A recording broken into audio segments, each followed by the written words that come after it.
Assalamualaikum warahmatullahi wabarakatuh.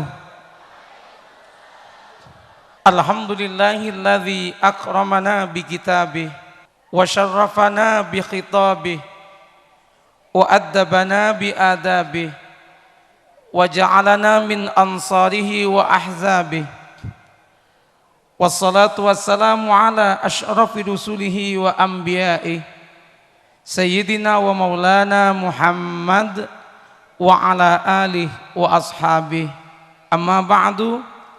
Sadatil a'izza, para alim ulama, para masyayikh, para yai, bunyai ingkang kaula hormati, ingkang kaula takzimaken, wabil khusus majelis pengasuh Pondok Pesantren At-Tanwir,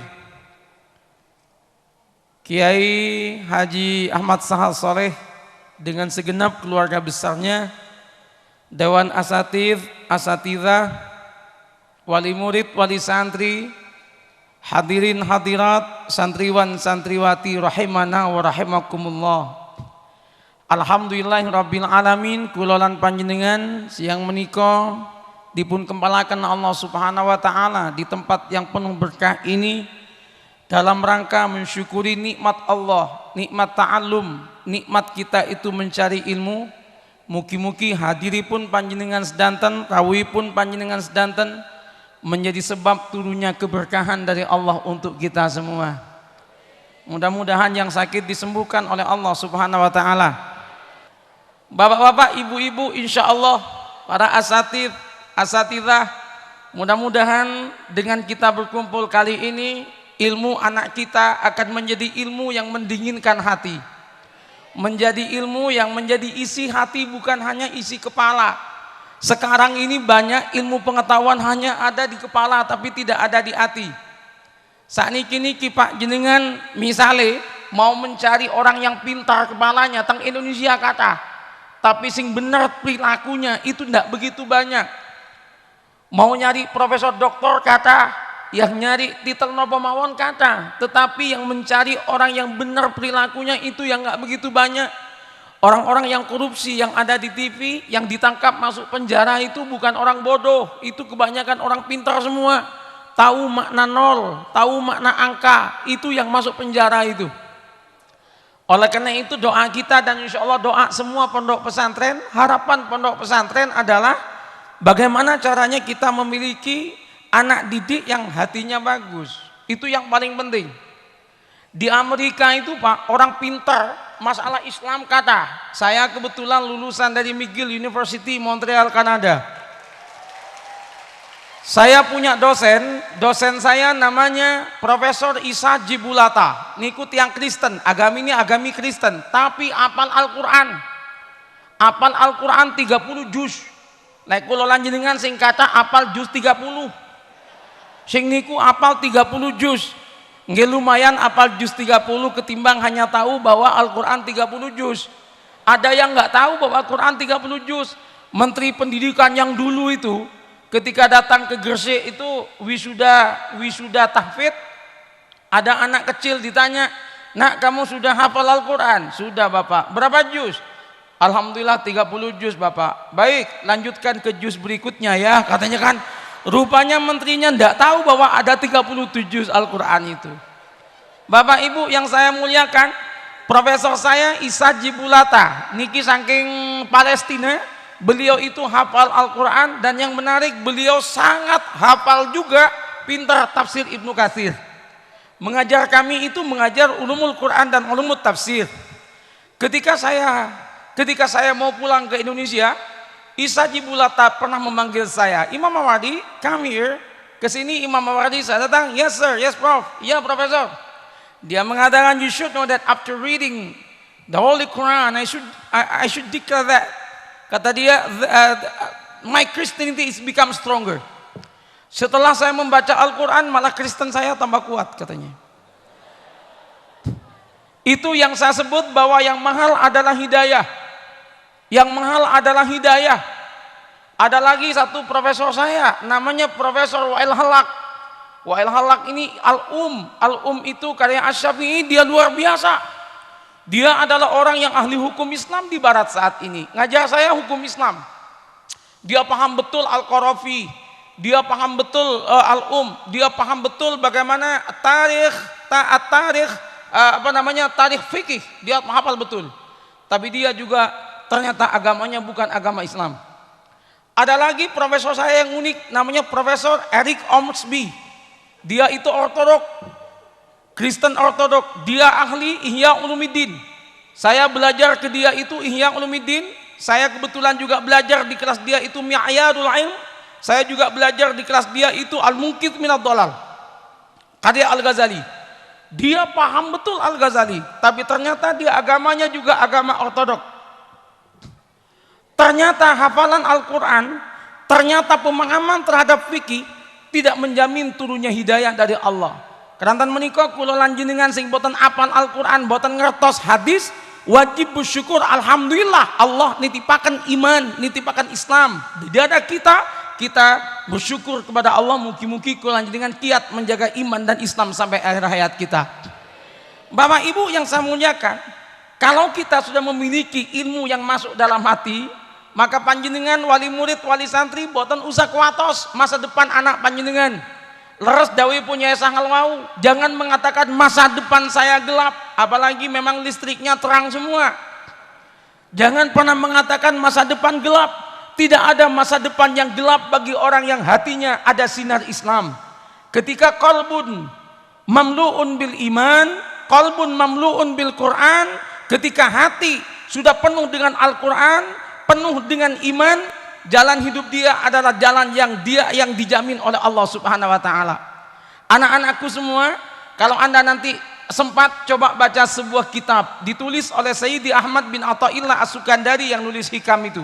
Nama kitabnya adalah At-Tanwir fi Isqati Tadbir. Kebetulan namanya sama dengan pondok ini. At-Tanwir. At-Tanwir artinya enlightenment. Enlightenment artinya pencerahan. Bahasa Jermannya Aufklärung. Dia itu At-Tanwir fi Isqati Tadbir. Coba lihat halaman 5 sampai halaman 7. Beliau mengatakan siapapun yang memiliki keimanan yang mantap, mengatakan raditu billahi rabba wa bil islami dina wa bi muhammadin nabiyya wa rasula, kata beliau hidupnya akan diatur oleh al-mudabbir al-hakiki, wallahu ta'ala, akan diatur oleh Allah, bukan kita yang mengatur, Allah yang mengatur. Kalau hidup sudah diatur oleh Allah, tidak ada kata gagal, tidak ada kata sedih, tidak ada kata kecewa. Sebagai wali murid tidak usah sedih-sedih, apalagi masalah biaya, mau sekolah ke STAI, sekolah tinggi agama Islam At-Tanwir, nggak usah pikir masalah biaya. Biaya nggak usah dipikir, yang penting itu adalah dibayar. Lengi, serius ini Pak Bu, udah urusannya urusan Allah Ta'ala. Orang tua yang mengatakan aku nggak mampu karena nggak dicoba, silakan coba. Saya Imam Mawardi yakin kepada hadis Rasulullah Sallallahu Alaihi Wasallam yang menyatakan bahwa talibul ilm, orang yang mencari ilmu, dia berada di bawah sayap malaikat yang memberikan rizki. Allah yang menjamin rizkinya orang-orang yang mencari ilmu. Justru jenengan kalau nggak nyekolahkan anak, rizki jenengan dicabut oleh Allah Subhanahu wa taala. Ada saya punya teman, dia anaknya itu ada 10 anak sarjana semua. Ketika udah sarjana semua, ternyata bisnisnya itu menurun dan kemudian uangnya mulai habis. Dia tanya ke kiai-kiai, "Napa niki usaha kula kok milai bangkrut? Kenapa kok bangkrut ini kenapa?" Jawaban kiai ini, "Pak, jenengan kan sudah tidak membiayai anak jenengan untuk sekolah. Nah, biaya itu oleh Allah dilempar ke orang lain, jadi jenengan cukup untuk makan jenengan berdua sama istri. Yang untuk anak sudah habis karena Anda sudah selesai menyekolahkan. Makanya jenengan Bapak sekolahkan anak. Kalau anak udah selesai, bikin anak baru biar tetap itu namanya rezeki dijamin oleh Allah Subhanahu wa taala." Lah serius, bikin anak baru nggak apa-apa banyak itu, yang penting qualified. Yang penting punya kualifikasi. Wong dunganipun Kanjeng Nabi Muhammad sallallahu alaihi wasallam nalika ngawinaken Sayyidina Ali kanan Siti Fatimah, wa akhraja minkuma al-katsirat thayyib. Mudah-mudahan Allah mengeluarkan dari kalian berdua, Ali dan Fatimah, al-katsira, anak yang kasir, yang banyak, tetapi at-thayyib, yang punya kualifikasi. Banyak anak tapi kemudian harus disekolahkan. Yang disekolahkan bukan kepalanya, yang disekolahkan adalah hatinya. anak panjenengan dados tiang beriman boten usah kuatos masa depan milik Allah Subhanahu wa taala. Itu pegangan jenengan orang tua, yang penting kembali kepada Allah. Bersama-sama niatnya mondok adalah bukan pekerjaan, niat mondok adalah untuk mendapat ridho Allah. Lek sampun jenengan angsal ridhanya Allah Subhanahu wa taala, ndak ada kesedihan, semuanya aman dan diamankan oleh Allah. Coba jenengan bika makin Nahjul Balawah. Coba buka Ibnu Qayyim Al-Jauziyah dalam kitab Madarijus Salikin. Coba jenengan baca juga dalam kitab Tafsir Ruhul Bayan juz kalih tentang dawuhnya Auf bin Abdillah, juz tunggal. Auf bin Abdillah, apa katanya? Man amila li akhiratihi aslahallahu dunyahu. Siapa berbuat untuk akhiratnya, maka Allah yang akan mengatur, yang akan memperbaiki urusan dunianya. Yang penting kulalan panjenengan orientasi hidup itu adalah orientasi akhirat, dunia urusan Allah Subhanahu wa taala. Nggak usah bingung, Pak.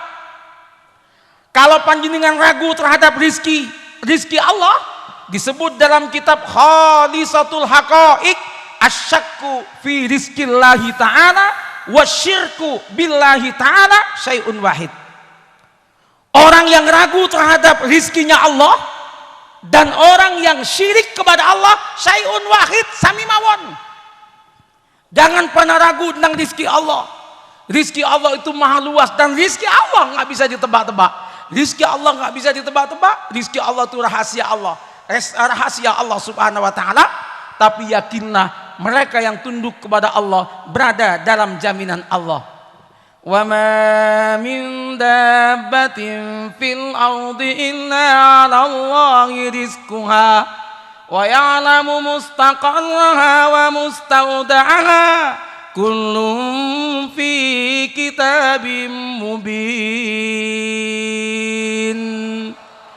Semua diatur oleh Allah Subhanahu wa taala. Yang penting manusia mau mengetuk pintu langit. Yang penting manusia itu mau mengetuk pintu langit, hidup aturan Allah Subhanahu wa taala. Kenapa mengetuk pintu langit? Wa fis samaa'i rizqukum wa ma tu'adun. Wa fis samaa'i, dan ialah ada di langit, jadi khabar muqaddam. Rizqukum, adapun rizkinya kamu, rizki kita ada di langit. Makanya kita jangan selalu nyari di bumi saja, cari rizki kita di langit. Ketuklah pintu langit. Kalau di bumi orang rebutan bumi, rebutan tanah, jenengan gak usah rebutan tanah, rebutan langit. Masih banyak tuh di langit, kita rebut. Yakinlah rizki Allah akan diturunkan kepada kita. Udah serius, rizki urusan Allah. Bu, saya mau cerita orang yang akhiratnya ini didahulukan dan dia dikayakan. Kulo lek cerita zaman rumiyin, cerita Abdurrahman bin Auf sampun ngertos danten. Kulo lek ceramah sinten niku Utsman bin Affan jenengan sampun ngertos danten. Tapi saya mau cerita sahabat saya yang dikayakan oleh Allah. Saya punya teman namanya Pak Mukhlis. Pak Mukhlis niki kenal kalian, kulo niki kenale teng haji tahun kemarin. Ketika haji kemarin dia mijit saya karena saya sakit. Kemudian dia mijit orang-orang yang sakit, dipijit sama dia. Saya pikir ini orang hebat, tapi orang biasa-biasa mungkin karena mijit. Kalau orang kaya kan gak kira mijit biasanya, Pak. Pulang dari haji, langsung dia telepon, Yai, minta nomor rekening. Ada apa, Pak? Mau nyumbang untuk pondoknya Kiai. Siap. Saya kirim rekening, dia nyumbang ke pondok saya 1.600.000.000 rupiah. Kemudian kemarin telepon lagi, Yai, sampai di mana pembangunan pondok? Alhamdulillah, Bapak. Pembangunan pondok sudah pondasi, sudah jalan semua. Saya siap akan kirim lagi 5 miliar rupiah. 5 miliar, ngetes 5 miliar. Kalau 5.000 nolnya 3. Kalau 5 juta nolnya 6. Kalau 5 miliar nolnya itu 9. Jadi kalau jenengan punya uang 5 ribuan 3, langsung disusun begini. Itu nolnya 9. Itu namanya 15.000. Itu bukan 5 miliar, itu 15.000. Kulo nggak kaget kulo lah, ini orang baru saat ini saya nerima sumbangan miliatan.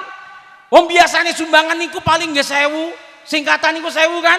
Tang masjid coba lihat tuh paling banyak di masjid tuh 5.000. Bahkan ada yang 500 rupiah. Walaupun yang 500 rupiah itu sesungguhnya menyalahi sunnah Nabi. Sunnahnya Nabi Muhammad, orang yang bagus ketika tangan kanannya sedekah, tangan kirinya nggak dengar. Kalau 500 rupiah yang koin itu bukan hanya tangan kiri yang dengar, tetangganya dengar semua itu. Dan yang seribuan, yang nyumbang seribuan tidak pantas dibawa ke masjid, tidak pantas seribuan dibawa ke madrasah, tidak pantas 5.000-an dibawa ke seribuan itu dibawa ke pondok pesantren. Nopo? Seribuan niku gambare Patimura gowo-golo. Patimura niku tiang Kristen. Karena Kristen jangan selalu naikkan ke masjid.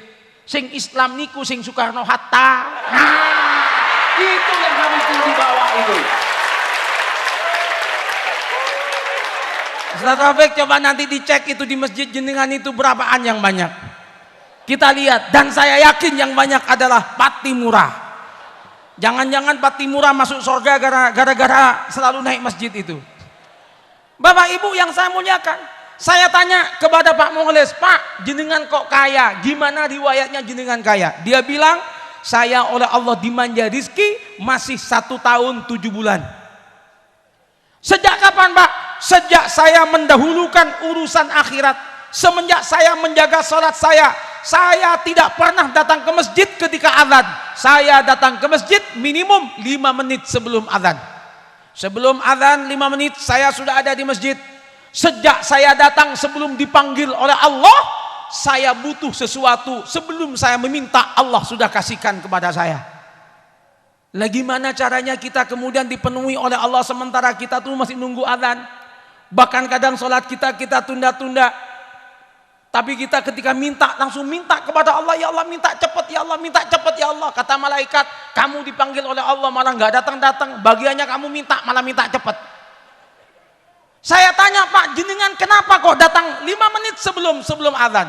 Jawaban beliau, azan adalah untuk orang yang buta, yang tidak tahu jam. Pengumuman. Azan adalah pemberitahuan waktu sholat bagi orang yang buta. Kalau orang nggak buta dia tahu 12 kurang 1/4 azan, jam 3 kurang 1/4 azan, datanglah duluan, kata dia seperti itu. Masya Allah, luar biasa Pak Mukhlis, dia nyumbangnya sebegitu. Kenapa kaya? Karena memperhatikan Allah subhanahu wa ta'ala. Yang kedua dawuhnya beliau itu, man aslaha ma bainahu wa bainallahi ta'ala aslahallahu ma bainahu wa bainan nas. Sinten mawon sing memperbaiki hubungan dengan Allah subhanahu wa ta'ala, yakinlah Allah akan memperbaiki hubungan dengan orang lain. Orang tidak akan berani tengkar dengan panjenengan, orang tidak akan berani fitnah panjenengan, orang kemudian jatuh hati kepada panjenengan ketika panjenengan memperbaiki hubungan dengan Allah subhanahu wa ta'ala. Pasti. Kita lihat kiai bangun pondok, kiai bangun rumah, semua nyumbang. Yai, keramik kula sing nanggung, yai batu kula sing nanggung kiai, kajeng kula sing nanggung kiai, semua ditanggung. Bagian kita mau bikin rumah, datang ke toko, tanya sama Cina, saya mau pinjam dulu ya, nanti saya bayar. Cinanya bilang, ada uang, ada barang, cash and carry, mohon maaf, tidak menerima utangan. Nopo kok pinten? Kenapa kok beda dengan kiai? Kiainya bagus hubungannya dengan Allah subhanahu wa ta'ala, akhirnya dibaguskan juga oleh Allah dengan yang lain. Pintu hati manusia-manusianya didekatkan kepada Allah subhanahu wa ta'ala. Oleh karena itu yang merasa tertutup pintu rizkinya, yang merasa tertutup pintu pekerjaannya, rajin-rajinlah untuk mengetuk pintu langit, mendekat kepada Allah, memperbaiki hubungan dengan Allah, pasti Allah akan bukakan. Pasti akan dibukakan. Ada seorang wanita datang ke rumah, usianya 29 tahun, tapi masih belum tunangan. Datang ke rumah, assalamualaikum yai. Waalaikumsalam. Wonten napa mbak? Yai, dalem sowan ngriki badhe nyuwun donga yai. Saya mau minta doa. Doa apa mbak? Doa supaya cepat laku jodoh. Lho napa mbak? Saya ini kok belum laku-laku yai. Padahal wajah saya kan tidak jelek ya kiai. Oh enggak, sampean enggak jelek mbak. Kalau saya nilai sampean ini 8,7 mbak. Tapi kenapa kok enggak laku yai? Tetangga saya itu wajahnya jelek, sudah laku 3 kali yai. Lah laku 3 kali gimana? Kawin cerai, kawin lagi, cerai, kawin lagi kiai. saya sampai sekarang belum kawin-kawin, apa doanya supaya cepat dapat jodoh? Saya bilang, kalau wajah seperti Anda tidak perlu doa macam-macam. Sing penting sampean niki perbaiki hubungan dengan Allah Subhanahu wa taala, insya Allah jodoh jenengan nggak akan lama lagi datang. Gimana caranya Kiai? Mulai besok jenengan datang ke masjid. Salatnya jangan salat sendiri, salat jamaah, perbaiki kepada Allah. Sebelum tukang azan datang, sampean datang duluan ke masjid. Tukang azan memanggil orang yang mau salat, sampean berdoa manggil calon jodoh. Lakukan itu, insya Allah kalau dilakukan 41 hari maksimum, insya Allah sampean sudah punya tunangan. Kalau 41 hari masih belum punya tunangan, jangan bingung-bingung, nanti saya sendiri yang akan nyarikan, bukan saya yang maju. Jenengan ini Masya Allah, nanti saya sendiri yang akan nyarikan. Enggak Yai? Akhirnya dia pulang. Dia datang ke masjid sebelum tukang azan itu. Tukang azan manggil orang sholat azan, dia berdoa manggil calon jodoh. 41 hari ternyata ndak main ke rumah. Kula kiambang bingung, ya Allah. Mbok pilih niki dereng pajeng ya Allah. Bingung juga. Ternyata dapat 2 bulan dia datang. Assalamualaikum Yai. Waalaikumsalam. Wonten napa Mbak? Dalem sowan mriki Yai, badhe ngundang panjenengan 2 minggu lagi hari Ahad akad nikah. Alhamdulillah. Pajing Mbak, alhamdulillah Yai, laris manis. Gimana ceritanya Mbak? Alhamdulillah Yai, setelah saya amalkan, sebelum tukang azan datang, saya datang. Tukang azan memanggil orang sholat, saya memanggil calon jodoh. Ternyata tidak sampai 41 hari Yai, 31 hari saya langsung tunangan. Dapat siapa Mbak? Dapat tukang azan dia ya. Ternyata dapatnya langsung tukang azan. Alhamdulillah. Para tukang azan yang terhormat, lanjutkan menjadi tukang azan. Hadirin yang saya muliakan, saya bilang Mbak, tolong tunangan jenengan suruh ke sini. Besok main ke sini, tunangannya datang betulan. Saya tanya Ustadz, jenengan kok langsung tunangan sama wanita itu gimana Ustadz? Jawab yang Ustadz, ya Allah Yai, ini wanita solehah Yai. Saya belum nyampe ke masjid, dia udah nyampe duluan katanya. Saya enggak bilang-bilang bahwa saya yang suruh itu kan. Takut nanti mundur malah saya yang ini kebagian nasib. Hadirin yang saya muliakan, perbaiki hubungan dengan Allah Subhanahu wa taala. Ketuklah pintu langit, dan orang yang senantiasa mengetuk pintu langit, orang yang biasa naik ke langit, dia akan ditentramkan jiwanya oleh Allah Subhanahu wa taala. Coba buka kata-kata dari Ibnu Qayyim. Air laut, rasa air laut apa? Asin. Air laut ketika kena sinar matahari, dia menguap. Ketika dia menguap, dia kemudian menjadi awan. Ketika nyampe di langit, dia menjadi awan. Ketika awan itu diturunkan menjadi hujan. Adakah air hujan yang asin? Tidak ada air hujan yang asin. Apa kata Ibnu Qayyim? Begitu juga dengan hati manusia. Hati yang terluka, hati yang kecewa, hati yang galau, hati yang penuh derita, naiklah ke langit. Ketika kau turun dari langit, hatimu akan berkata, hari ini aku bahagia. Silakan update Facebook. Oh, ini menarik kalau update Facebook itu. Update Facebook itu nak, jangan kemudian panas pol, update. Allah. Jadi pengeluh, ada hujan, banjir, masuk. Jangan mengeluh, katakan hatimu bahagia. Katakan hatimu bahagia. Kenapa hatimu bahagia? Allah dalam dirimu.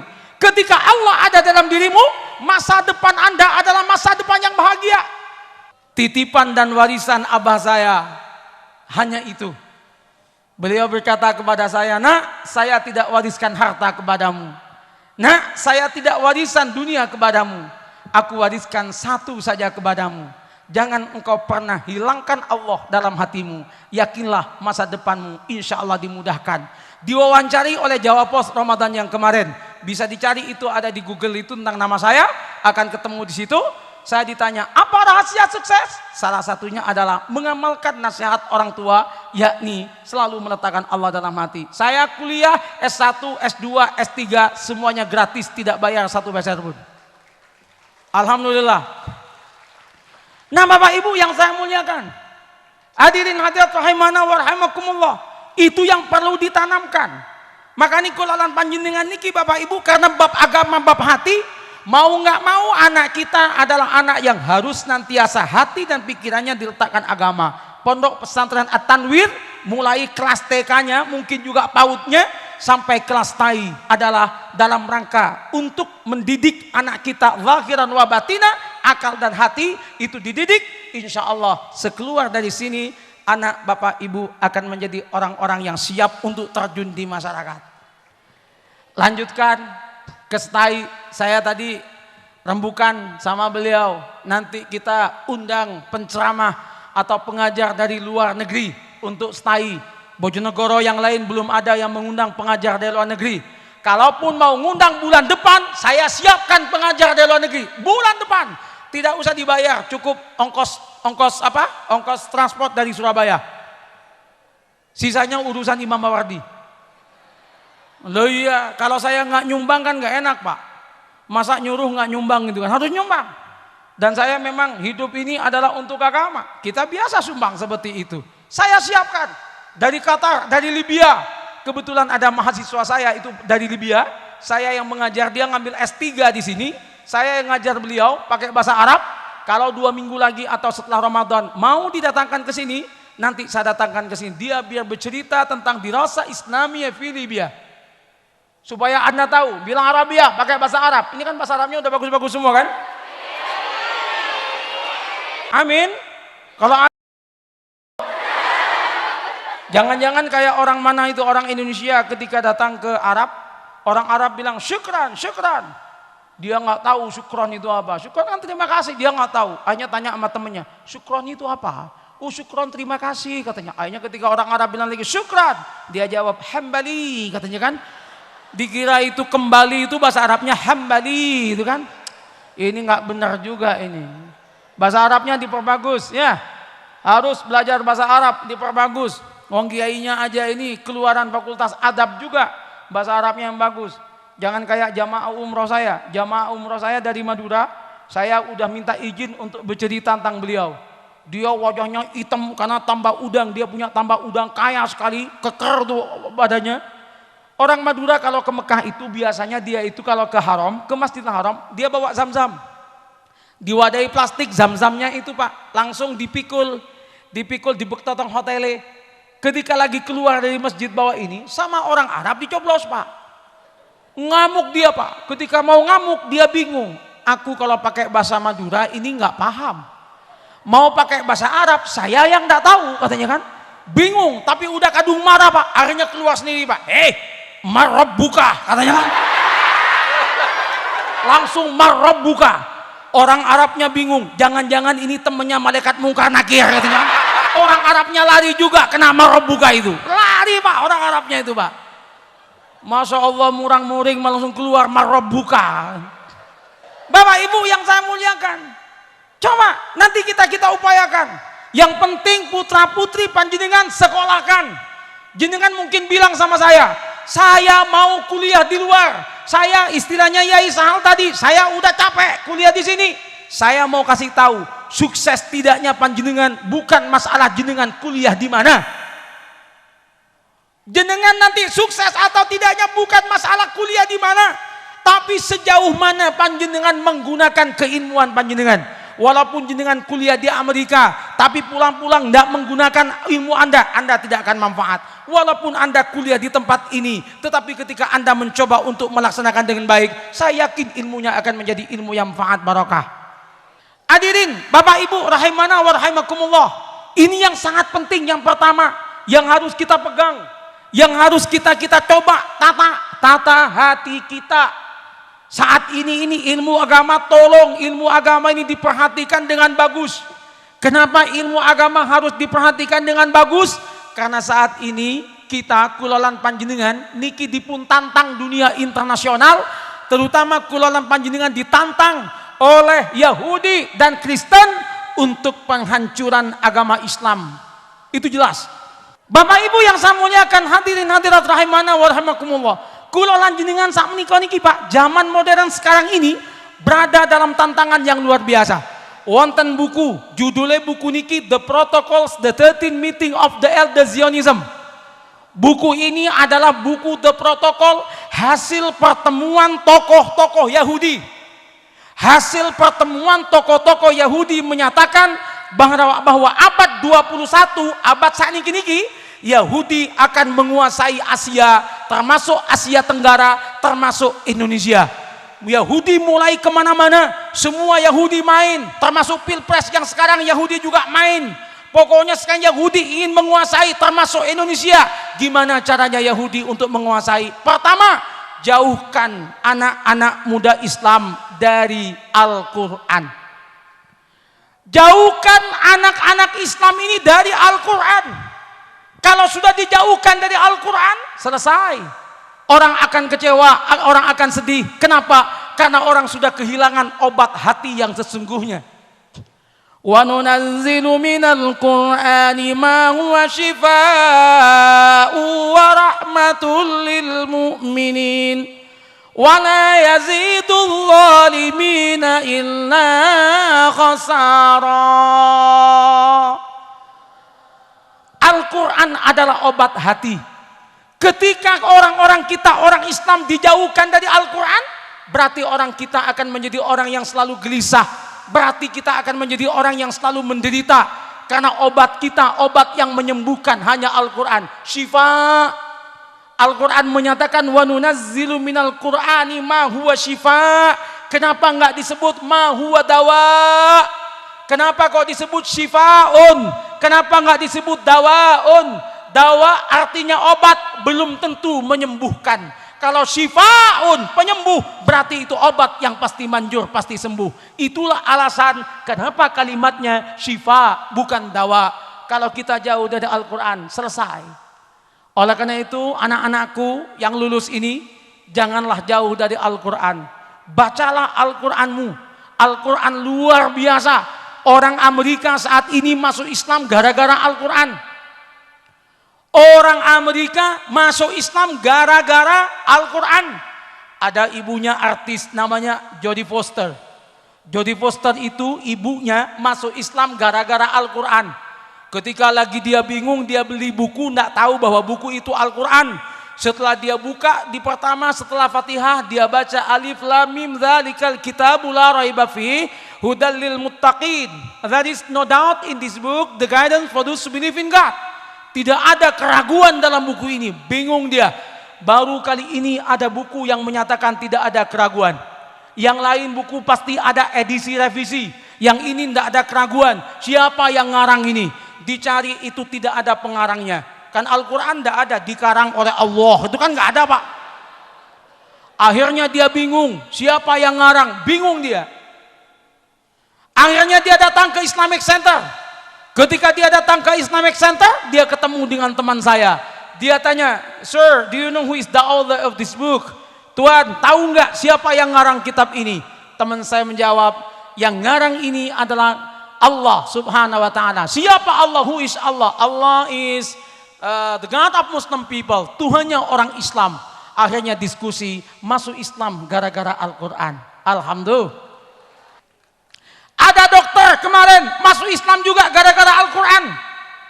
Di sebuah rumah sakit bersalin teng Amerika.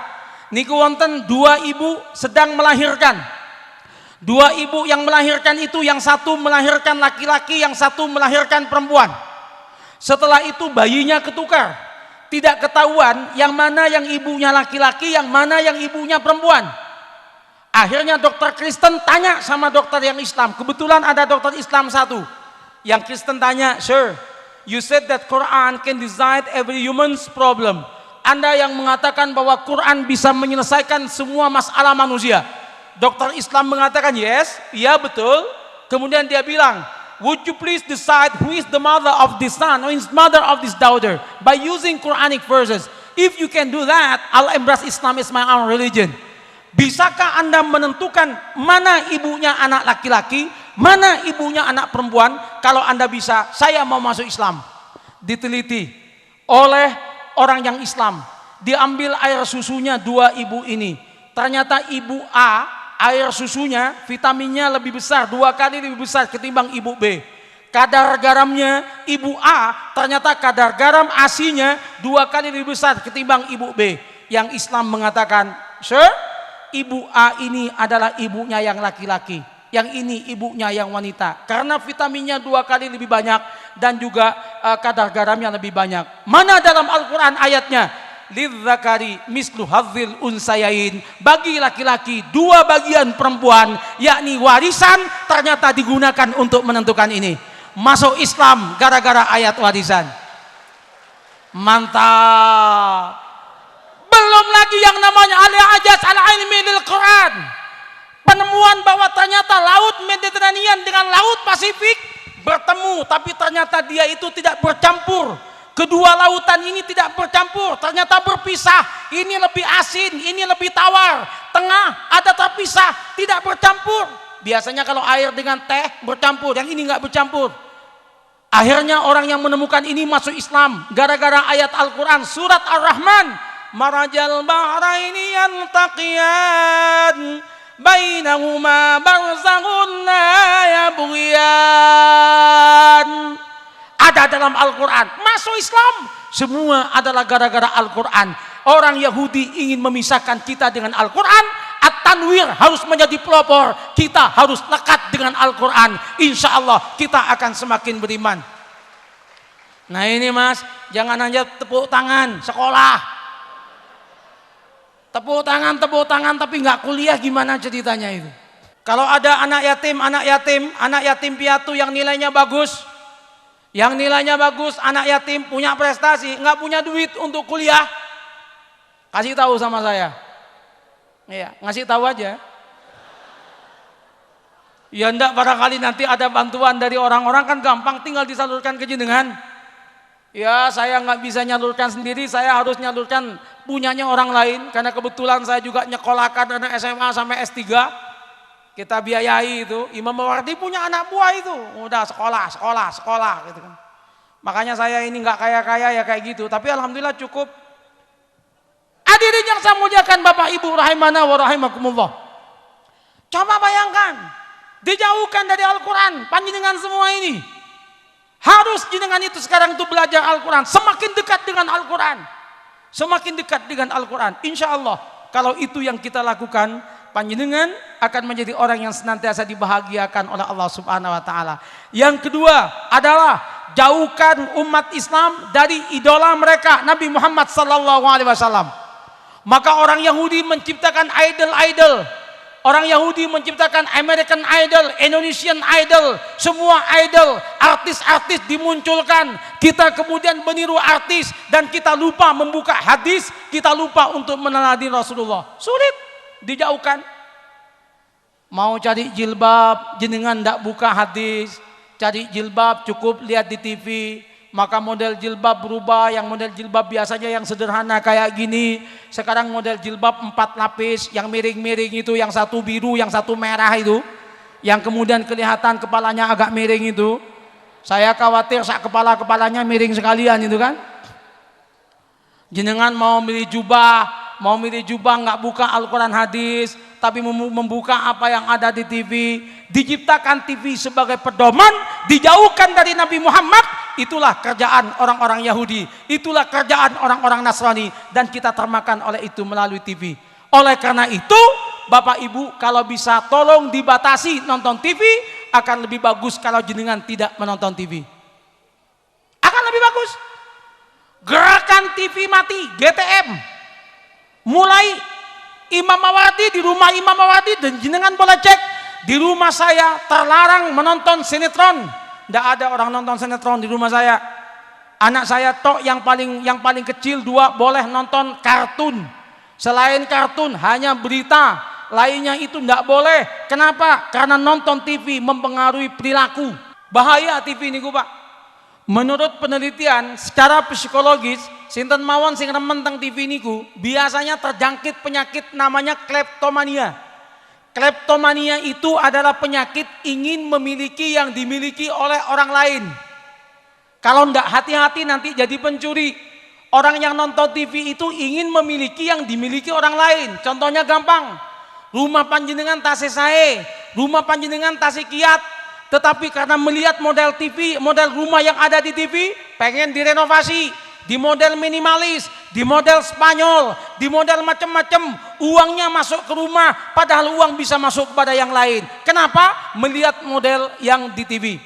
Jenengan punya handphone jenengan udah bagus, bunyinya masih nyaring, ngelihat iklan tentang handphone, jenengan beli yang lain, uangnya menjadi habis. Selalu ingin meniru seperti itu bahaya. Bahaya Bu. Bahkan ibu-ibu, jenengan lebih baik matikan TV, biar suami jenengan tidak membandingkan jenengan dengan wanita lain. Suami kadangkala itu bakat selingkuh muncul gara-gara sering nonton TV. Nonton TV dengan jenengan, dengan istrinya ketiduran, tidur terlentar di sampingnya. Si suami nonton sinetron, ngelihat sinetron, artisnya cantik-cantik. Ngelihat istrinya yang lagi tidur, ternyata tidurnya terlentang mangap. Dilihat, ya Allah kok beda dengan yang di TV. Dilihat yang di TV, Masya Allah ternyata rambutnya tertata rapi. Dilihat istrinya, rambutnya nggak sisiran. Setelah itu ngelihat di TV, Masya Allah pakaiannya bagus-bagus. Ngelihat istrinya yang sedang tidur, Masya Allah pakai daster tahun 45. Kemudian ketiaknya pecah sebelah. Mantu niku ternyata kutangi niku pegat. Masya Allah kaget. Setelah itu kemudian ngelihat lagi di TV, Masya Allah di TV ini orangnya pakai parfum semua. Setelah itu dicium istrinya dari punggung sampai dari leher sampai punggung isinya balsam semua. Akhirnya apa? Kata suaminya, yang itu bidadari, yang ini anak buahnya mak lampir. Katanya kan, akhirnya nopo selingkuh. Tutup, jenengan tutup. Syukur-syukur kalau TV jenengan dijual. Setelah dijual jenengan sedekah akan datang at-tanwir. Insya Allah barokah. Lo serius Pak? Lo serius Bu? Rasulullah saat derenge wafat nih Bu, tanglet. Apa saya masih punya uang? Ada ya Rasul, tinggal sekian dirham. Tolong sedekahkan semua itu. Sedekahkan. Saya lahir tidak bawa apa-apa, saya ingin kembali kepada Allah tidak bawa apa-apa. Itu Rasulullah sebelum meninggal disedekahkan. Saya tanya sama jenengan Bu, jenengan kalau meninggal, emas jenengan itu jenengan ridho apa tidak kalau dikasihkan sama istri muda suami jenengan? Ridho apa boten Bu? Boten ridho. Kalau enggak ridho jenengan tolong sebelum meninggal dunia, yakni sekarang sedekahkan dulu. Malah senyum-senyum nggak ridho juga itu. Itu serius Bu, serius. Kalau saya kebetulan anti emas, di rumah saya enggak ada emas, istri saya enggak pakai emas, anak saya juga enggak pakai emas. Bahkan anak saya ininya enggak saya tindik, yang perempuan 4 orang tidak saya tindik, jadi enggak ada lobang punya anak saya. Saya biarin, enggak ada yang pakai gelang, enggak ada yang pakai itu, enggak ada. Di rumah saya enggak ada emas. Walaupun saya tawarin ternyata enggak bakat semua. Istri saya setiap berangkat umroh saya tanya, Dek, sampean mau beli emas, saya belikan. Enggak Mas, cukup Mas Imam Mawardi saja. Wah, mantap. Saya tanya sama istri saya, loh kenapa Dek? Paling kalau saya dibelikan emas cuma 20 gram. Mas Imam Mawardi kan 70 kilogram. Saya bilang mantap, luar biasa. Ini istri yang baik Pak. Bapak-bapak dan anak-anakku, dengerin anak-anakku. Kalau kamu mau nyari istri, carilah istri yang pintar ngaji.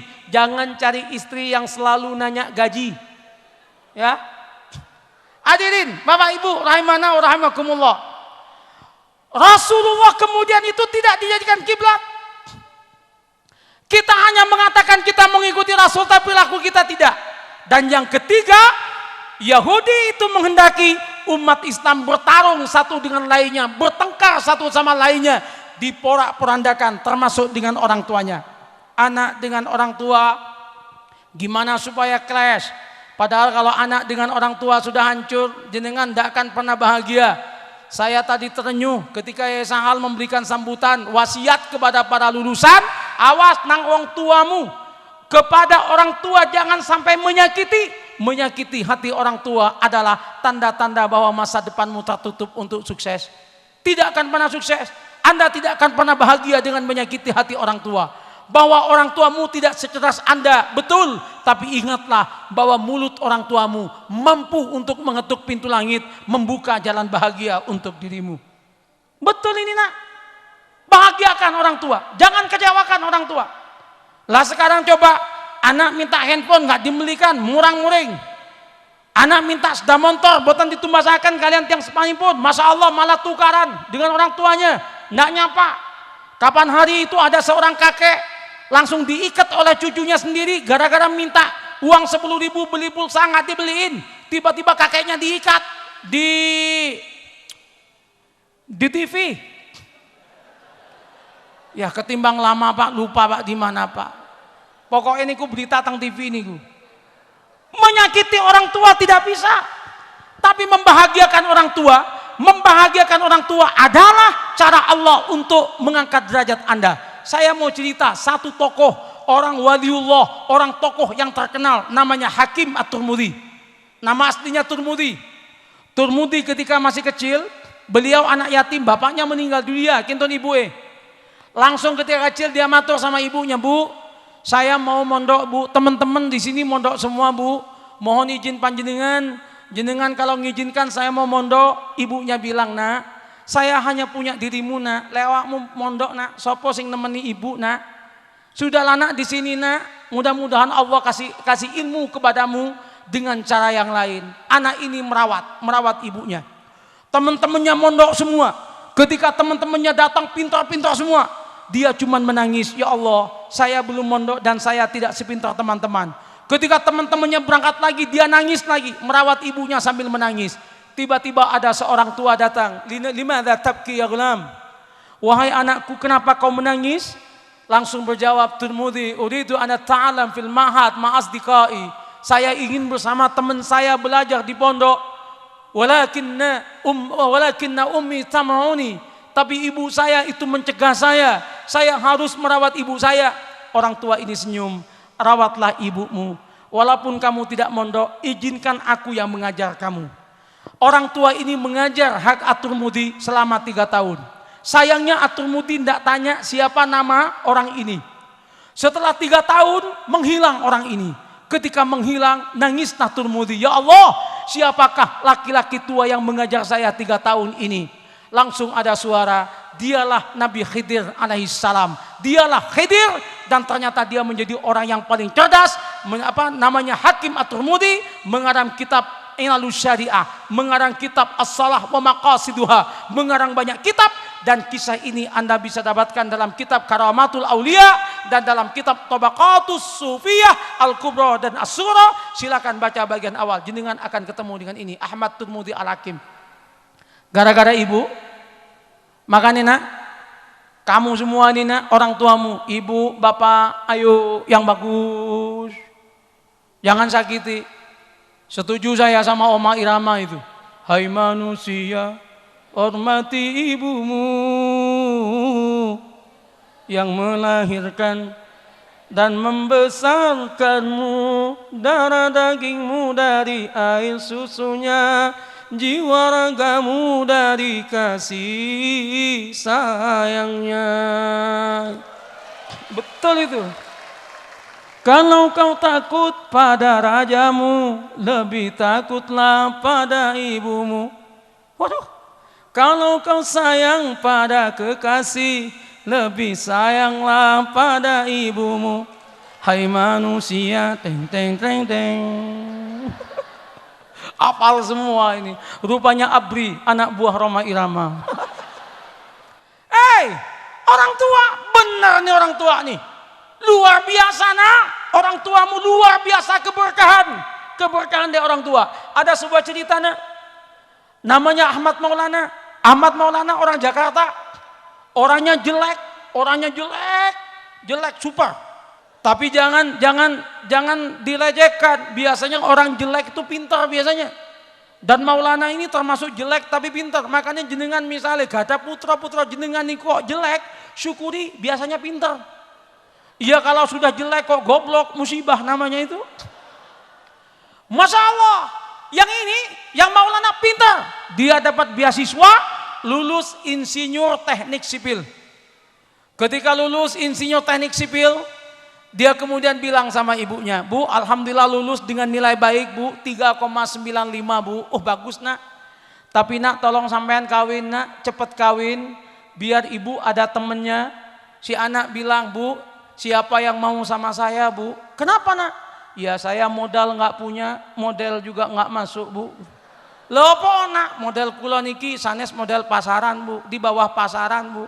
Ojo ngono nak, menungso iku diciptakan lengkap dengan jodohnya nak, carilah nak.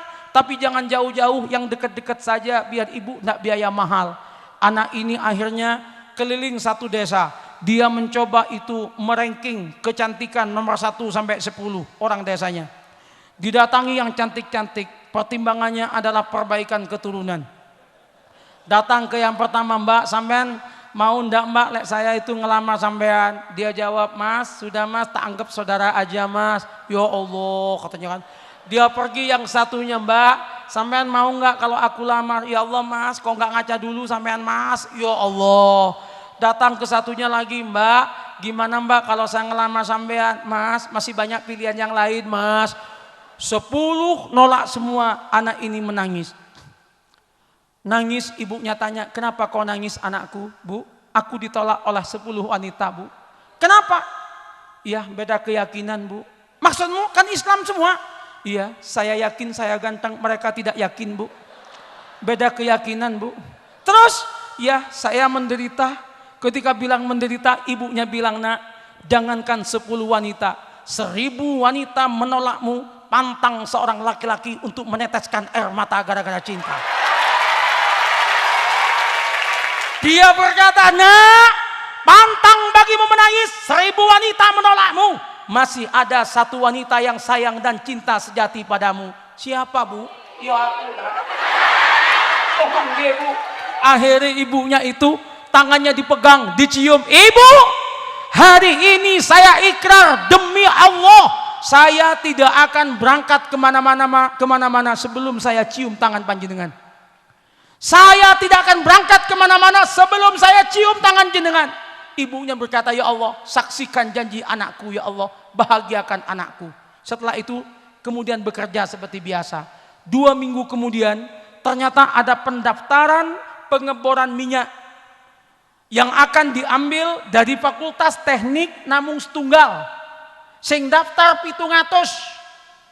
Dites dari 700 sampai 500 masuk, 100 masuk, 50 masuk, 10 besar masuk, 2 besar masuk. Maulana masuk 2 besar. Sehingga tes dawuh, mas yang berdua tes terakhir hari Senin yang akan datang jam 9. Wawancara yang akan diambil cuman 1 dengan gaji 4.500.000. Iya bapak, silakan pulang. Pulang. Maulana langsung menjumpai ibunya. Ibu, alhamdulillah barokah donga panjenengan, kula niki kepilih 2 besar, tinggal dipilih 1 lagi bu. Mugi-mugi bu, kula sing dipilih. Kalau saya yang diangkat gajinya 4.500.000 rupiah bu. Kalau saya yang dapat bu, gaji pertama saya janji bu, ibu saya belikan HP Cina bu. Oh iya nak, gak apa-apa nak. Bismillah, muga-muga awakmu nak sing ditampi nak. Nggih bu, nyuwun pangestunipun bu. Iya nak, bismillah. Kapan nak tese? Senin jam 9. Senin depan nak. Nggih. Langsung sudah selesai. Ibunya berdoa tiap malam. Ketika tiba hari Senin, ibunya lupa bahwa hari itu anaknya tes. Setelah subuh, ibunya jalan-jalan, olahraga karena ada gejala kencing manis. Jalan-jalan. Jam 7 ibunya belum datang. Bingung Maulana. Ini ibu kalau nggak datang saya berangkat nggak salaman sama ibu berarti saya nyalai sumpah saya. Bingung. Jam 7 ibu belum datang. Mau ditelepon sama-sama nggak pegang handphone. Akhirnya Maulana jam 7:30 pinjem sound sistemnya masjid. Pengumuman telah hilang ibu saya, Sitiani, agak gemuk orangnya. Dan kemudian bajunya baju yang agak hijau, tolong yang ketemu cepat kembalikan, penting. Ternyata jam 8 nggak datang. Jam 8 nggak datang, gelisah Maulana. Saya kalau berangkat tidak salim sama ibu, salah sama ikrar janji. Kalau saya tidak berangkat, saya nggak ikut tes dan tidak akan lulus. Bingung. Tetapi Maulana hebat. Maulana pantang, Maulana itu mengecewakan ibu. Dia memilih tidak berangkat. Lebih baik saya tidak punya pekerjaan, tidak punya gaji. Yang penting saya punya ridho ibu. Ketimbang saya punya gaji tapi saya tidak punya ridho ibu. Tidak berangkat pak, diem di rumah. Jam 12:30 ibunya datang. Assalamualaikum. Waalaikumsalam. Loh nak, sudah selesai ujiannya nak? Alhamdulillah ujiannya sampun mantun bu. Alhamdulillah isona awakmu jawab nak bu. Kula boten bidal bu. Lah kenapa kamu nggak berangkat bu? Kula sampun janji datang panjenengan. Saya tidak akan kemana-mana sebelum cium tangan ibu. Bagi saya bu, lebih baik saya punya ibu. Lebih baik saya punya ridho ibu, walaupun nggak punya kerja, ketimbang punya kerja nggak punya ridho ibu. Ridho ibu adalah jimat kehidupan saya. Saya nggak berangkat karena saya takut mengecewakan ibu. Ibunya nangis pak, ya Allah, gara-gara aku nak kamu nggak berangkat nak, ya Allah, tolong ya Allah, anak saya ya Allah, bahagiakan anak saya ya Allah, dia taat kepada saya ya Allah, bahagiakan. Ibu ini menangis. 2 minggu kemudian pengumuman. Ternyata ketika pengumuman pelulusan, yang diterima ternyata adalah yang ikut ujian. Masya Allah. Penonton kecewa. Tapi jangan kecewa dulu, tenang aja. Ya Allah, dengan langkah gontai Maulana pulang ke rumah. Begitu pelan dengan memandang langit dan berkata, nasib belum berpihak padaku. Sampai di rumah ibunya tanya, le apa pengumuman le? Alhamdulillah sampun pengumuman bu. Sopo sing diterima le? Alhamdulillah yang diterima adalah yang ikut tes bu. Alhamdulillah itu negara yang sehat nak. Kalau ada orang nggak ikut tes kok lulus, negara nggak sehat itu nak. Kabo opo le? Kabo opo? Mudah-mudahan masih ada kesempatan lain. Nggih bu, sing penting jenengan niku sehat, sing penting jenengan boten kecewa, cukup bagi saya bu. Ndak nak, bersamalah dengan diriku. Setelah itu 2 bulan kemudian ada pengetesan lagi pak. Pengeboran minyak di Dubai. Yang ikut semua seluar negeri. Ternyata Asia Tenggara, bukan Indonesia. Asia Tenggara termasuk Indonesia. Yang diterima cuman 1 orang, yakni Ahmad Maulana. Masuk koran. Announcement has been accepted as the worker Dubai Mining Company Ahmad Maulana from Indonesia. Diterima sebagai pengeboran minyak di Dubai Ahmad Maulana dari Indonesia dengan gaji per bulan 45 juta rupiah. Tadi berapa mas? 4.500.000, sekarang 45 juta. Masya Allah, pengumumannya dilipat sama Maulana, dia langsung lari, nggak punya sepeda motor, pulang lari pak. Ibu,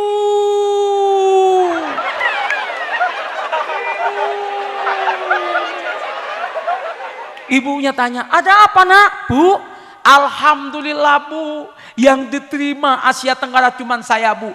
Pengeboran minyak gajinya 45 juta rupiah. Nak, ikut duit kabeh nak. Enggak bu, uang semua bu. Tapi bu, ini di Dubai. Ibu harus ikut ke Dubai. Ibu tidak berangkat ke Dubai, saya tidak akan berangkat. Ibu adalah jimat satu-satunya dalam kehidupanku. Nah, aku takut nak naik kapal nak. Pokoknya ibu naik kapal langsung merem aja bu. Insya Allah buka mata sudah di Dubai. Ngono nak, nggih bu, siap katanya. Berangkatlah ibu dengan Maulana yang super jelek ini. Maulana yang jelek berangkat ke Dubai. Dubai itu adalah negara yang laki-lakinya ganteng-ganteng semua, wanitanya cantik-cantik semua. Ketika Maulana yang jelek mendarat di Dubai, heboh Dubai. Ini makhluk luar angkasa. Heboh. Tetapi karena Maulana ini baik, Maulana santun, semua orang suka kepada Maulana.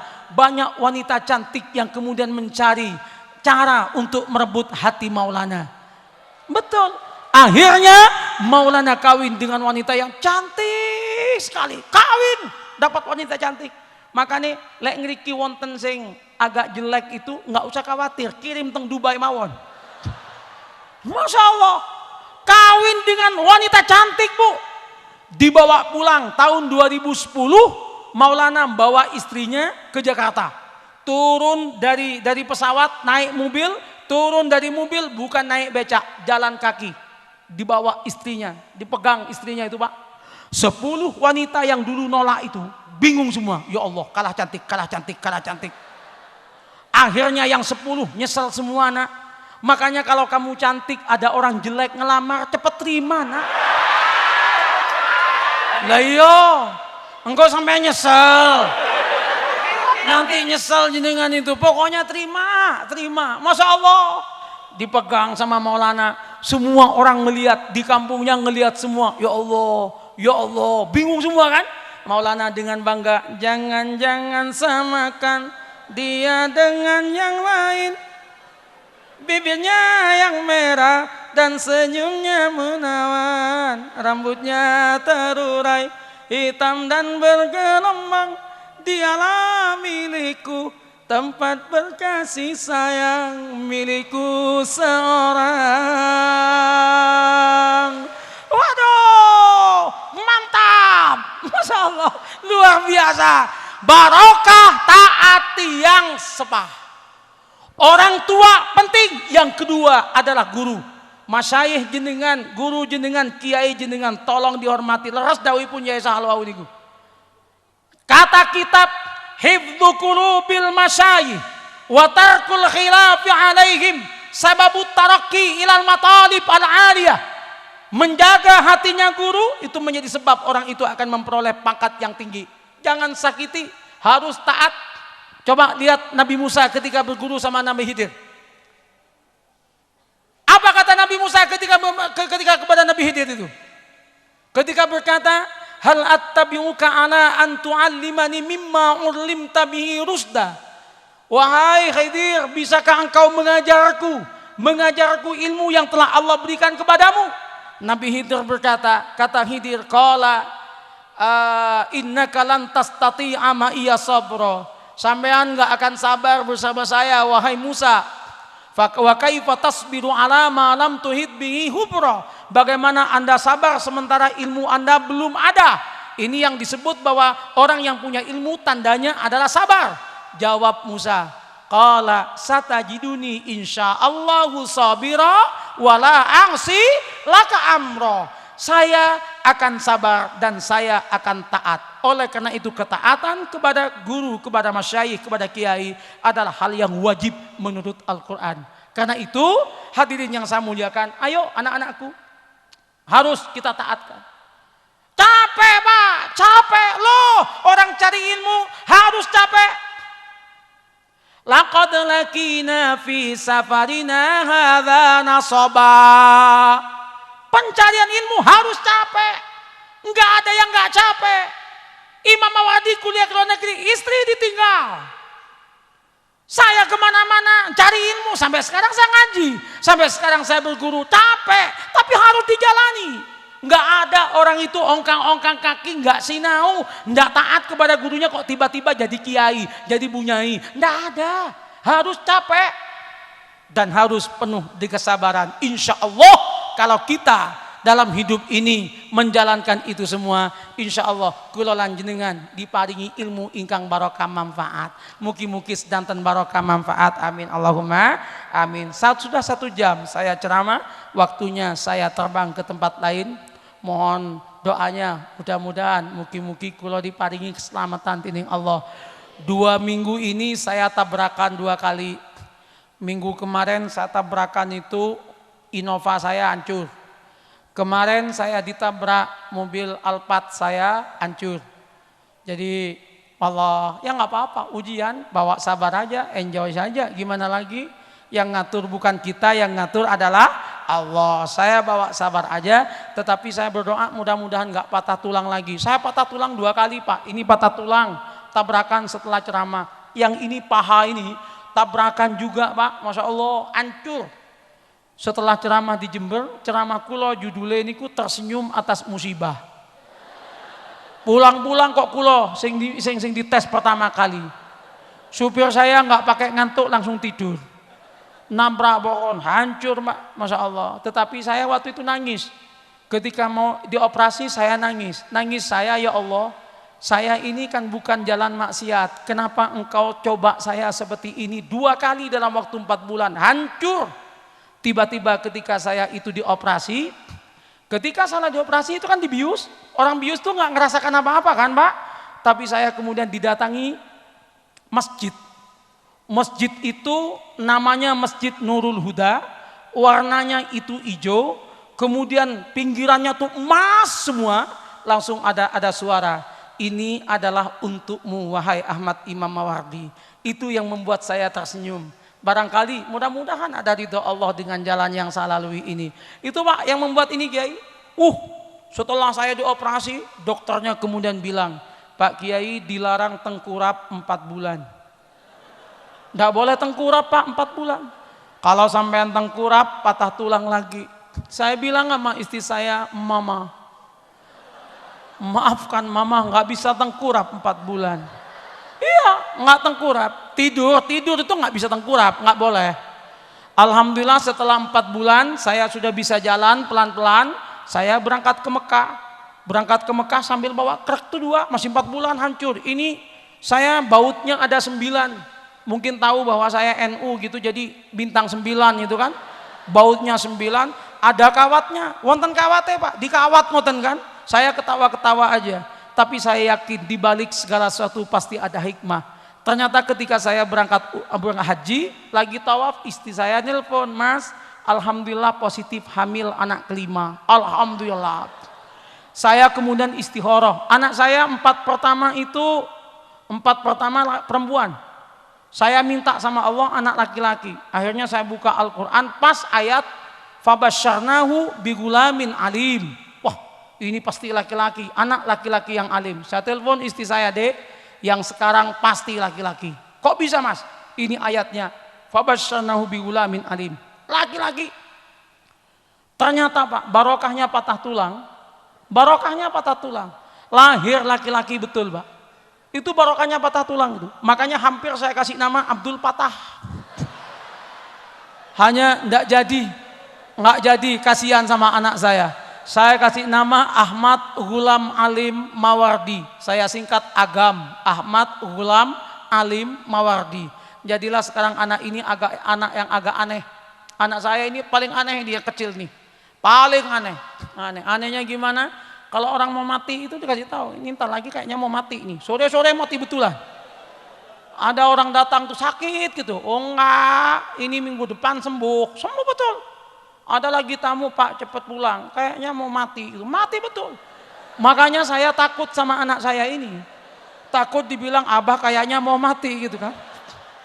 Makanya setiap saya ketemu awas, jangan bilang mati-mati ya. Wah tamunya banyak Pak sekarang Pak. Tamunya anak saya yang paling kecil banyak itu, dari mana-mana itu datang itu, Gus, anak saya sakit Gus, sembuh enggak Gus ini Gus? Sembuh, udah pulang aja sembuh. Banyak tamunya itu, abahnya kalah sekarang itu, Masya Allah.